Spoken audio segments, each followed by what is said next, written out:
Praise the Lord. Ezekiel പ്രവചനം 47-ാം അധ്യായത്തിൽ നമുക്ക് കാണാൻ കഴിയുന്നുണ്ട്. അവൻ എന്നെ ആലയത്തിൻ്റെ പ്രവേശനത്തിൽ മടക്കി കൊണ്ടുവന്നപ്പോൾ ആലയത്തിൻ്റെ ഉമ്മരപ്പടിയുടെ കീഴേ നിന്ന് വെള്ളം കിഴക്കോട്ട് പുറപ്പെടുന്നത് ഞാൻ കണ്ടു. ആലയത്തിൻ്റെ മുഖം കിഴക്കോട്ടല്ലോ. ആ വെള്ളം ആലയത്തിൻ്റെ വലത്തുഭാഗത്ത് കീഴേ നിന്ന് യാഗപീഠത്തിന് തെക്കുവശമായി ഒഴുകി.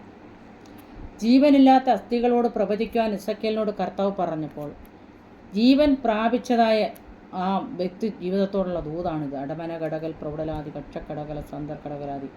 അതിനുശേഷം മടക്കി കൊണ്ടുവന്നതായിട്ട് നമുക്ക് കാണാൻ കഴിയുന്നുണ്ട്. അന്തർക്കടകല റീമന കടകലാദി. മനുഷ്യപുത്ര എന്നൊക്കെയും പലപ്പോഴും യഹോവയുടെ കൈ വരുമ്പോൾ ഈ എസെക്കിയേലിനോട് കർത്താവ് സംസാരിക്കുന്നതായിട്ട് നമുക്ക് കാണാൻ കഴിയുന്നുണ്ട്.